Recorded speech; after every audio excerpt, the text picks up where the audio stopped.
إن الحمد ونعوذ بالله تعالى من شرور أنفسنا وسيئات أعمالنا. إنه من يهد الله فلا مضل له، ومن يضلل فلن تجد له وليا مرشدا. ونشهد أن لا إله إلا الله وحده لا شريك له، تقدست عن الأشباه ذاته، وتنزهت عن مشابهة الأمثال صفاته. لا يفنى ولا يبيد ولا يكون إلا ما يريد. لا تدركه الأوهام ولا تحويه الظنون. علم ما كان وما سيكون. ونشهد أن سيدنا وعظيمنا ومن أخرجنا الله به من الظلمات إلى النور محمد صلى الله عليه وعلى آل بيته وأصحابه وأتباعه بإحسان إلى يوم الدين. وارض اللهم عنا معهم بمنك وكرمك يا أرحم الراحمين. اللهم كما آمنا به ولم نره، اللهم لا تفرق بيننا وبينه حتى توردنا حوضه وتدخلنا مدخله، وتسقنا من يده الكريمة شربة هنيئة مريئة لا نظمأ بعدها أبدا. ثم أما بعد، أيها الأحبة في الله، حديثنا اليوم يختلف عن أحاديث كثيرة مرت بنا، فهو حديث له مذاقه الخاص وله رائحته العطرة. فالحديث حديث عن أطيب وأحلى نسمات الله بعد أنبيائه، حديث عن أزكى الأرواح بعد من اصطفاهم لرسالته، حديثنا عمن لهم منة في أعناقنا إلى قيام الساعة بعد أنبياء ربنا. إن حديثنا اليوم عن الشهداء الذين اصطفاهم الله واتخذهم ورضي عنهم وأسكنهم جناته. لنا سنتحدث عن تلك النسمات الطيبة التي اتخذها الله واصطفاها، التي أذكى نسمات خلقها الله بعد أنبيائه. تلك النسمات التي قدمت أرواحها وأبدانها من أجل أن تصل الرسالة إلينا وأن ننعم في ظل هذا الدين. إنهم الشهداء، أولئك النفر عبر كل تاريخ الذين لم يكتفوا بأن يضحوا بأموالهم حتى طابت نفوسهم أن يضحوا بأرواحهم لله رب العالمين. حديث اليوم ذو أقسام، سوف أعرج على كل قسم، وجاء أن نلمح من هذه الريح الطيبة العاطرة شيئا.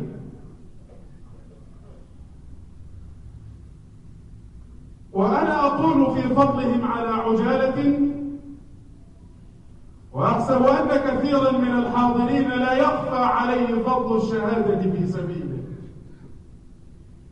لكنني لابد أن أشارك في إبداء شيء من فضل هؤلاء النفر الذين قتلوا في سبيل ربهم على اختلاف جبهات مواجهاتهم وعلى اختلاف معاركهم داخلا وخارجا من أجل إقامة هذا الدين.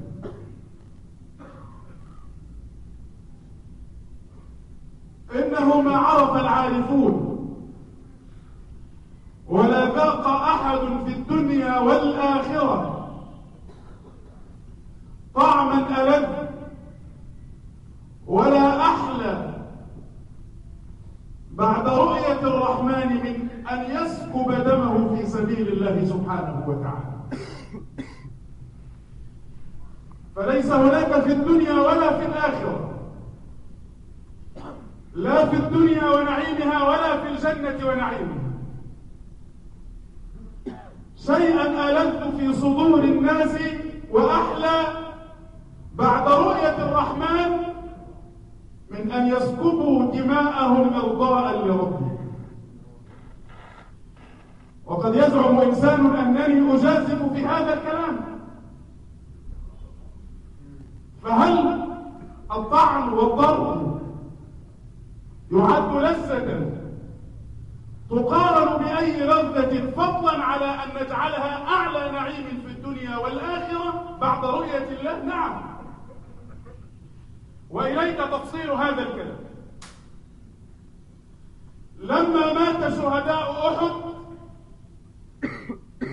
وكانوا لهم عند الله مكانة ومنزلة، فجعلهم الله في مكانة عالية عنده، فأسكنهم في حواصل طير خضر تسرح في الجنة، تأكل من ثمارها، تشرب من أنهارها، تأوي إلى سكن هو قناديل معلقة في عرش ربها سبحانه. فمن حيث المكان هذا أعلى مكان يعرفه الناس، إنهم معلقون في عرش الله، يسرحون في كل متع الجنة ولذاتها، يشربون من الأنهار ويأكلون من الثمار. هذا النفر في هذا النعيم يطلع عليهم رب العزة سبحانه فيقول: هل تريدون شيئا أزيدكم؟ هل تحتاجون إلى شيء يعطيكم؟ أما لكم حاجة تطلبونها؟ فيرى الشهداء أي حاجة يطلبون وهم في هذه المنزلة التي لا يعلمون منزلة فوقها إلا أن تكون لأنبياء الله سبحانه، فيقولون: ربنا وأي شيء نريد وأي شيء نطلب وقد أنزلتنا هذا المنزل في جنتك. فيكرر عليهم سبحانه السؤال: هل تريدون شيئا نعطيكم؟ ربنا ليس لنا شيء. فيكرر عليهم ثالثا، فلما وجدوا أنه لا بد من سؤال يسألون، لازم يقولوا ربنا سؤال. ولك أن تتخيل أيها الحبيب ماذا ستكون مسألة إنسان معلق في عرش الرحمن يأوي إليه ويسكن عنده ويسيح في الجنة كما يحب ويأكل ما يشاء ويشرب ما يشتهي. ماذا ستكون مسألته عند الله؟ قالوا: نشتهي أن نعود إلى الدنيا لنقتل فيك مرة أخرى.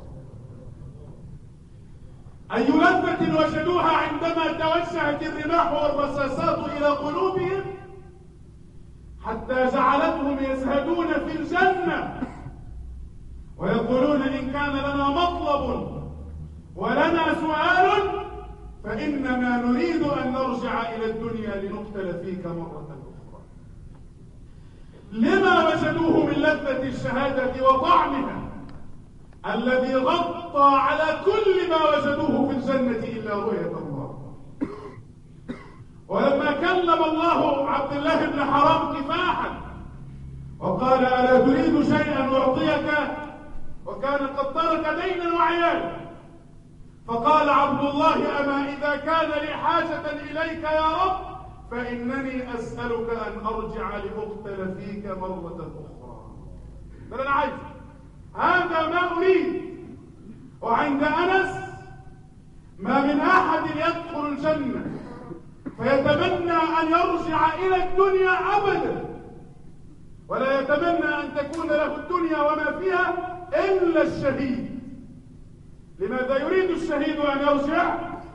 يريد أن يرجع 10 مرات من أجل ما ذاقه من حلاوة الشهادة وطعمها وكرامتها عند الله. إذا فهذه المسلمة الأولى التي يجب أن تكون منا على بال ونحن نتكلم عن الشهداء، أنه ليس هناك في الدنيا ولا في الآخرة نعيما بعد رؤية الله يعدل لذة أن تراق دماؤنا من أجل إعلاء هذه الرسالة. ما أذكره سريعا من فضلهم أنهم أصحاب الدرجات العالية لا في الجنة، وإنما أصحاب الدرجات العالية فيما قدموا وبذلوا لله.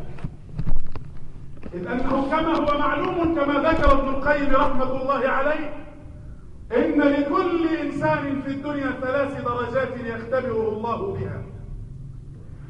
لن يقبل الله من أحد صرفا ولا عدلا إلا بهذه الدرجات.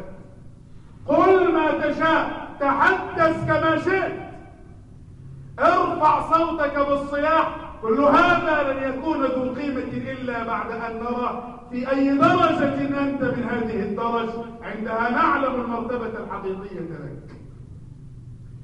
فأما الدرجة الأولى كما يذكر الشيخ فهو ما قاله الله في سورة آل عمران: قل إن كنتم تحبون الله فاتبعوني يحببكم الله. كل إنسان يتكلم من غير هذه الدرجة ولا يكون مطابقا لرسول الله في قوله وفعله فلا قيمة لكل حديث، بل إن شئت فقل لا قيمة لكل حياة.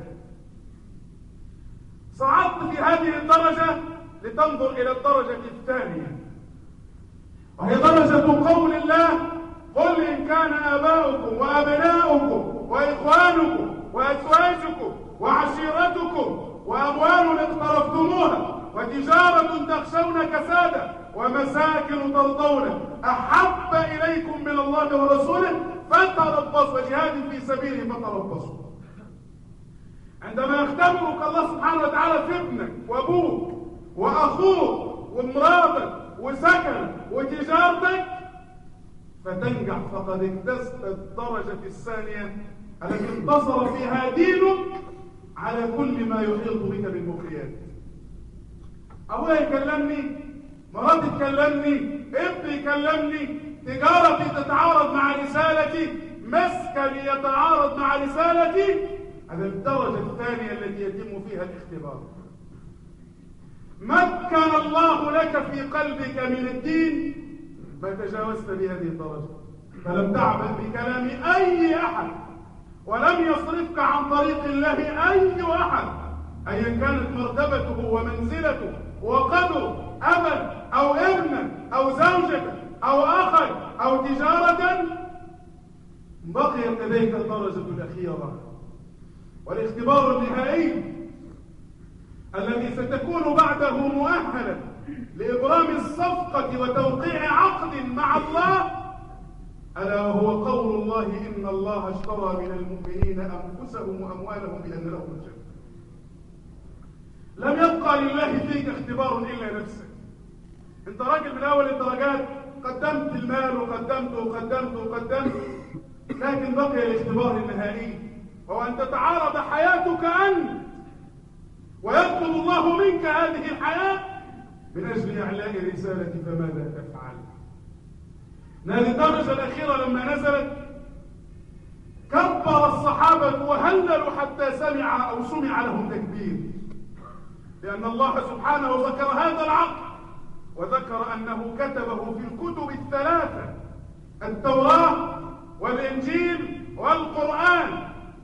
هذا عقد مكتوب مرقوم في هذه الثلاث، ووقعه الله بأنه قبل منك أن يشتري نفسك ولك الجنة. فهل توقع أم أنك تكتفي بدرجتين وترجع، وعندها سيكون هناك إعادة إلى حاجة تصحيح الاختبار مرة. شهداء الذين يطول الحديث عنهم، ومهما تكلمنا ومهما تحدثنا عن أفضالهم في الدنيا وفي الآخرة، الذين بذلوا وقدموا وضحوا، وكافأهم الله بما اختصهم به من النعيم بأن يخلفهم في أولادهم بخير، على عكس ما يتوقع كثير من الناس أن الشهادة في سبيل الله خراب ودمار للبيوت. قال الإمام البخاري: باب بركة الشهيد في أهله وماله وولده حيا وميتا.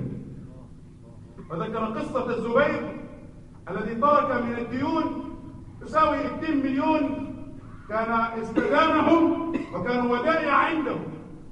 فلما بدأ عبد الله بن الزبير ينظر في تركة أبيه كان أقصى تقدير لهذه التركة يعني 150,000 200,000. قال حكيم بن حزام لما سمع أن ديون الزبير 100,000 قال: والله يا بني ما أرى أموالكم تسع زكاة. تجيبوا منين؟ والله ما فيه، كل اللي عندكم ما يجيبش 100,000. هتسد 2 مليون منين؟ كل ما تركوا أبوك يجيب 100,000. لكن أين وعد الله لكل من أسال دمه من أجل إرضائه ومن أجل الرسالة أن يكون خليفته في أهله وماله وولده هو الله سبحانه وتعالى. فإذا بالبركة تتسع وتتسع وتتسع، وقل ما شئت من الاتساع. الديون اللي جت 2 مليون ونرى أن التركة ستعجز عنها، إذا بتركة الزبير تصل ل 32 مليون درهم يسدد الديون ويغتني أولاده وتغتني نساؤه، ويصير المال الذي ترك كافيا لولده وولد ولده وولد ولد ولده بعد ذلك. وهل يعقل أن تسيل الدماء من أجله ويضيع ذرية أو يضيع هذه الأولاد؟ إنه الشهيد الذي وعده الله بأن لا يجد من ألم الموت إلا قرصة البعوض، مهما تفنن الطغاة والظلمة والجبابرة في كيفية إزهاق روحه بأي صورة من القتل بأي شيء يفعلونه، قال الله: لا تشغل بالك بهؤلاء الظلمة، لن تجد من ألم الموت إلا بقرصة البعوض. يضعوه في الفارم ويفرموه، يقتلوه بالكهرباء، يقتلوه بالعذاب، يطلقوه بالرصاص، يضعوه في دانات المدافع ويمزقوه، لم يجد من ذلك كله إلا مثل قرصة البعوض. الذي وعده الله بأن يأمن من الفزع الأكبر ومن فتنة القبر سؤاله أن يزوج من 72 كأنه لما ترك امرأته لله وضحى بمتعة زوجته لله قال الله: والله لا أرضى لك إلا أن أزوجك من 72 من الحور العين.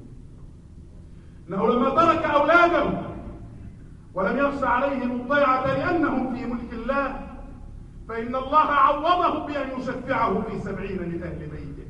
أنا قد أحيا مع أولادي 100 سنة، ثم آتي يوم القيامة لا أملك أن أقدم لهم قليلا ولا كثيرا ولا أن أفعل لهم شيء. أما الشهيد فبمجرد قتله لله له 70 من أهل بيته، لن يشقى معه ولد ولا والد ولا أب ولا زوج ولا قريب ولا جار، كلها إلى إخراج. الشهيد الذي منع الله بعض الأصناف من دخول الجنة لكرامة الشهيد بأنه لا يستحق أن يجاور شهيد، فقال الله عز وجل للجنة: وعزتي لا يجاورني فيك ديوس. قال بعض شراح الحديث: لماذا الديوس؟ قال: هذا إكراما للشهيد. الشهيد اللي بيقدم نفسه عشان يصون عرض المسلمات وعشان يحفظ الدين، حط في الجنة جنبيه واحد ديوس لا يغار على أعراض الناس، لا تطلع بره. أنت لا تليق أن تكون بمقام إلى جوار هذا الشهيد، لأنه ضحى بدمه من أجل العرض ومن أجل الدين ومن أجل الحفاظ.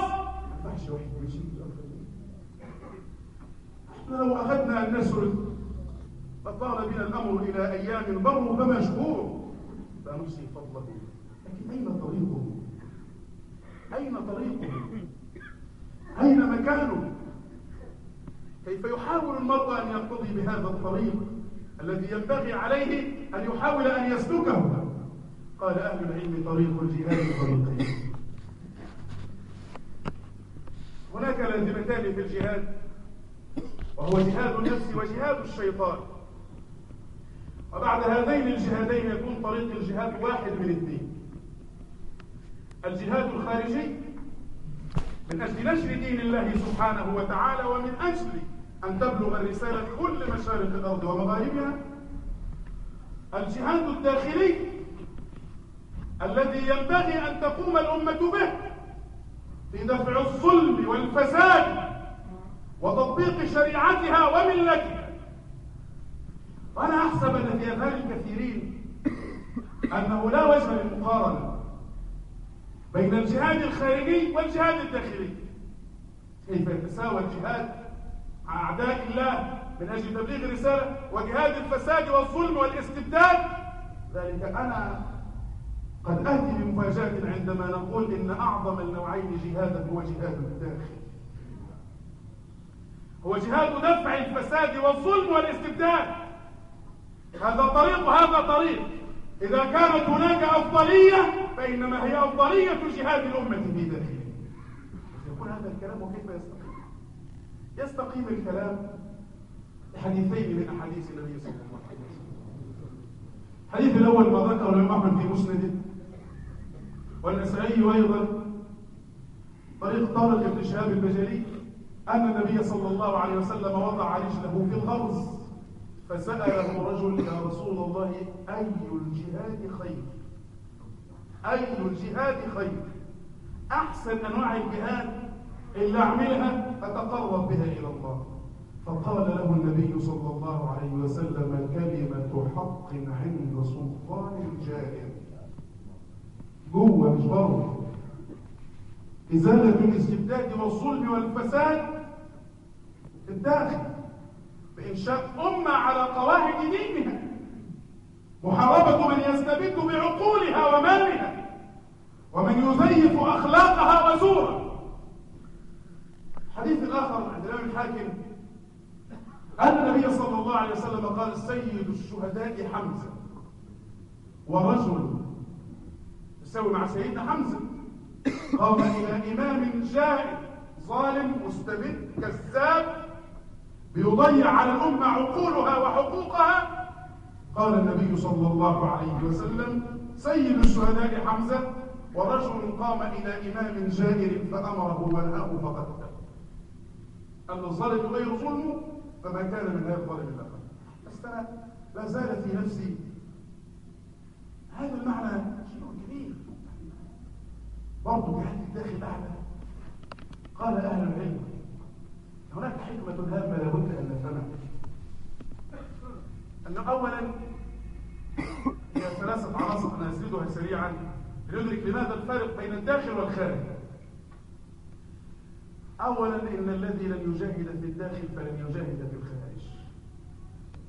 ده واحد كذاب بيضحك على نفسه يرى الظلم والاستبداد في كل مكان ويقول: إذا قاتلنا العدو خارجا فأنا مستعد.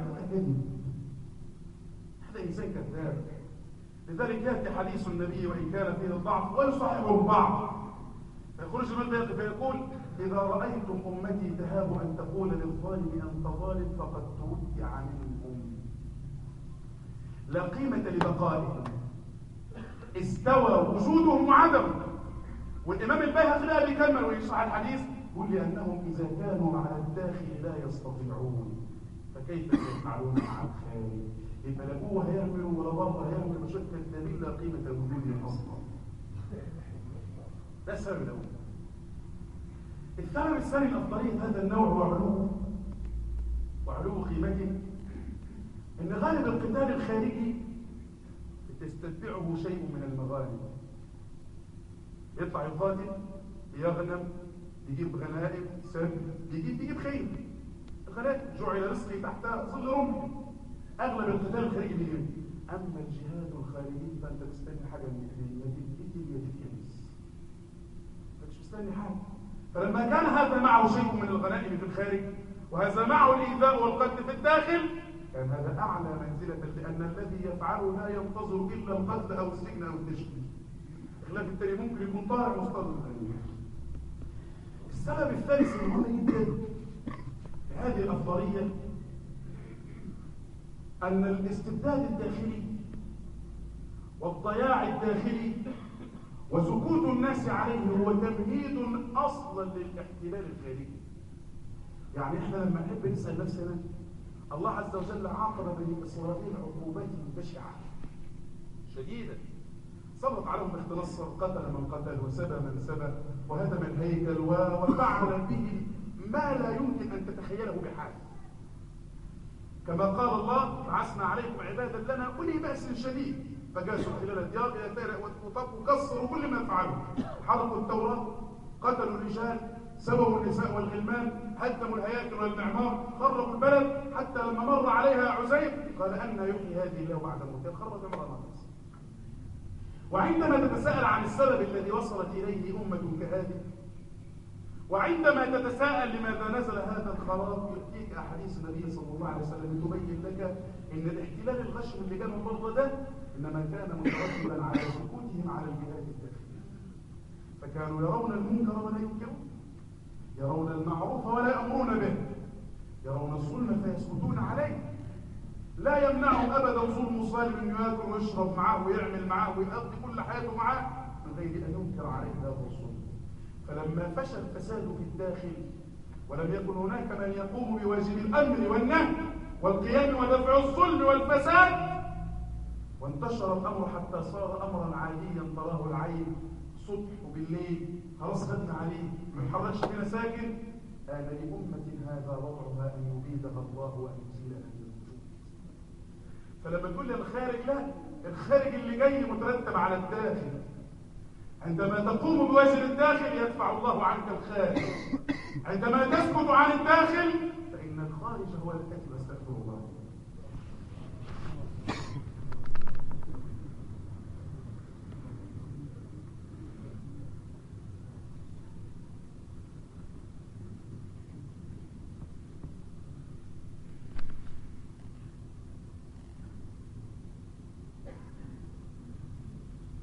الحمد لله وحده، والصلاة والسلام على من لا نبي بعده، صلى الله عليه وعلى آله وصحابته أجمعين، وبعد. فبعد هذه الأسباب الثلاثة التي ذكرناها والتي ترتب عليها أفضلية وخيرية الجهاد الداخلي، وأن يفوق في بعض الأحيان الجهاد الخارجي، بل إنه ربما يكون السكوت عليه هو تمهيد أصلا لما يأتي من الخارج، كما حدث مع بني إسرائيل، وأن الله إنما سلط عليهم عدوهم إلا لما فشى الظلم بينا ظاهرا وسكت الناس عليه. لذلك فالأمة مطالبة أن تقيم هذا الواجب على كل اتجاهاته، اتجاهات الظلم والاستبداد، اتجاهات الانحلال في الأخلاق، اتجاهات مقاومة الأفكار التغريبية التي تغزو بلادنا ليلا ونهارا، وبات الشباب يشربها بل ويعتنقها بل ويباهي لها ويرفض دينه على هذا الأساس. إن الأمة إذا عطلت كل هذه الجهادات وغزت تمني نفسها بأنها تجاهد خارجا، فإنما هذا في الحقيقة ضرب من الكذب الذي فضحه الله سبحانه وتعالى في القرآن والسنة. فإن هذا من أهم الواجبات التي ينبغي على الأمة أن تتخذه في كل مجالاتها: الظلم والاستبداد، دفع الانحلال والفسق، دفع الأفكار التغريبية التي تغزونا ليل نهار في قنواتنا وفي أفكارنا وفي كل ما يتعلق، سواء كانت أفكار تنصيرية أو أفكار تغريبية أو أفكار هدامة أو أفكار وجودية. كل هذا لا بد للأمة أن تقف على هذا الصغر وأن تدفعه. بقيت على بقية بعد هذا الأمر الذي تحدثنا فيه، وهي نقطة ثالثة، وأنا يعني طبعا موضوع كان أجل وأكبر من أن نتناوله في هذه العجالة، لكنني اختصرت على أهم ما يمكن أن نشير إليه وما يتعلق به الوضع الذي نحتاجه. إنني أقول إن هناك واجبا على الأمة تجاه الشهداء. لابد لهذه الأمة أن تعرف من بقي منها، أن يعرف واجبه تجاه هؤلاء وماذا نقدم لهم، ولن نستطيع أن نقدم لهم مثل ما قدموا من دمائهم من أجل أن يصل الدين، أو من أجل أن يدفعوا عنا الظلم، أو من أجل أي واجب من واجبات هذا الدين. أولا على عجالة لا بد أن نفهم سريعا أنه ليس هناك أحد يموت وله من العمر عند الله لحظة. نحن كثير إذا رأينا أحدا كتبت له الشهادة إننا نتوجع ونوجع أهله معنا، نقول لو لم يفعل ولو لم يكن، لازم نتفق أنه ليس هناك إنسان في الدنيا يموت وله لحظة واحدة، وأنه في تلك اللحظة التي أتته الشهادة كان ستأتيه منيته ويموت، كما قال الله تعالى: قل لو كنتم في بيوتكم لبرز الذين كتب عليهم القتل إلى مضاجعهم. بنفس الدقيقة اللي قتل واستشهد هي نفس الدقيقة التي كان سننتزع فيها روحه. لذلك نهانا الله سبحانه وتعالى أن نكون مصدر ألم ووجع لكل من بذل دمه من أجل أن يعلي رسالة الله. فقال الله تعالى: يا أيها الذين آمنوا لا تكونوا كالذين كفروا وقالوا لإخوانهم إذا ضربوا في الأرض أو كانوا غزا لو كانوا عندنا ما ماتوا وما قتلوا. وسمع كلامي ما كانش مات، لو ما عملش كذا ما كانش مات. إن هذا من كلام الكفرة الذين حذرنا الله أن نقول نفس الكلام معهم. إنه ما مات وله لحظة. إن الذي يرى أنه كان هناك سبب، يعني مسافر ما كانش مات، لو قعد ما كانش. هذا الكلام كله من أقوال الكفر الذين أمرنا الله سبحانه وتعالى ألا نقول هذا الكلام حتى لا نحسر أهل شهيد عليه ويظن أنه كان بإمكانهم أن يدفعوا عنه أوله. هذا وقته الذي سيموت فيه وليس له لحظة عند الله. لن تموت نفس حتى تستوفي رزقها. لا له شمة هواء ولا له لقمة عيش ولا له جرعة ماء ولا له أي شيء، هذا آخره. فأمرنا الله كما وجدنا أن نعلم هذا، وأنه لو كنتم في بيوتكم لبرز الذين كتب عليهم القتل إلى الموت. أيضا من واجب الأمة تجاه شهدائها بعد هذا الأمر المعنوي أن تقوم بواجب الكفاية والكفالة لكل إنسان ضحى من أجلنا فترك أولاده أو زوجته عهدة عندنا واستودعهم الله قبل كل شيء. لذلك شوف النبي صلى الله عليه وسلم لما يقول في الحديث أولا حديثين: أنه من جهز غازيا أو خلفه في أهله فكان له مثل أجره. مجرد أن تخلف إنسان قتل في سبيل الله، قتل من أجل هذه الرسالة، قتل من أجل دفع ظلم أو استبداد، من أجل أن تكفل ابنه، فإن لك مثل الأجر الذي أخذ منه. الحديث الآخر بقى ده اللي ما اسموش، اللي هيكبر دماغه. قال صلى الله عليه وسلم: من لم يغزو ولم يجهز غازيا ولم يخلفه في أهله بعده، على غزا ولا جهز ولا خلف اليتيم الذي تركه الشهيد من ورائه، قال صلى الله عليه وسلم: أصابه الله بقارعة في الدنيا قبل يوم يقينا جيال.